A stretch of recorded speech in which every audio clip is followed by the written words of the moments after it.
Good day, I'm Andrea Chisholm and this is your Jis News for August 29. Agriculture and Fisheries Minister Roger Clark is stressing that disaster risk management must be at the forefront of all plans to expand the sector. He was speaking at the closing ceremony of the 2-year Gustav Agricultural Rehabilitation Project. The minister said the agricultural sector was particularly vulnerable to disasters, which demanded proactive forward planning to secure the country's food security. It is too often the case that we wait until after a disaster to implement corrective measures. As a society, we have to change that culture. At the end of the day, we have to become more efficient, apply best practices, and use the resources we have judiciously.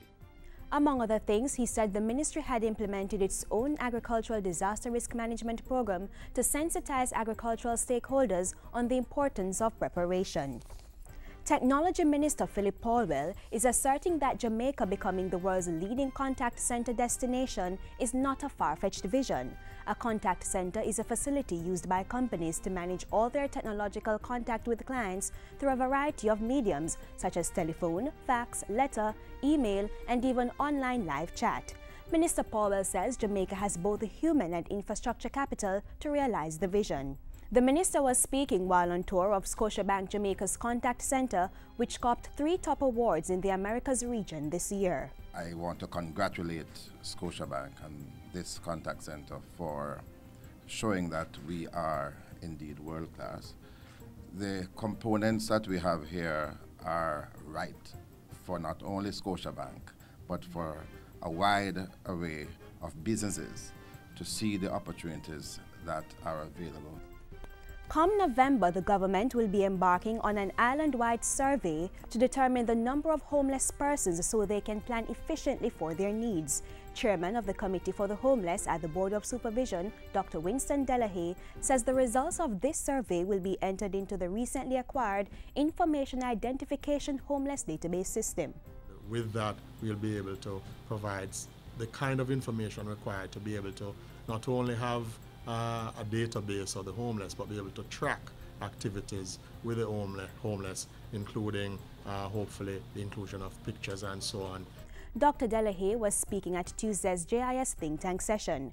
He said the Board of Supervision that's responsible for the homeless was seeking to increase the number of homeless shelters, which are currently only in 7 parishes. Other parishes have ongoing meal programs organized by various poor relief departments. Tourism workers are being implored to embrace the standard of delivering good customer service at all times to help the sector grow. State Minister for Tourism and Entertainment Damon Crawford delivered the challenge at a recent function. When you talk about service, it's not work. Service is making people happy. So more and more, the guest is going to demand more from you. And the more trained you are, the more knowledgeable you are, is the better able you will be to add value. The state minister stressed that the value of the customer service delivered to visitors was often the defining factor in securing repeat visits, helping Jamaica's tourism image and allowing the sector to expand. Mr. Crawford was speaking at the certification ceremony for young people trained in food and beverage service and food preparation. The Grand Palladium Resort employees were trained and certified by the Heart Trust NTA. Labour and Social Security Minister Derek Kellier has assured that the family of deceased farm worker Horace Clark will be properly compensated. Mr. Clark, who died in a motor vehicle accident in Canada on August 9, was employed at Cherry Produce in Ontario through government's Overseas Work Program. Minister Kellier met with his family earlier this week and presented his widow, Karine Clark, with the funds to cover expenses associated with the funeral. The minister also expressed condolences on behalf of the government and promised to ensure that the family was properly compensated.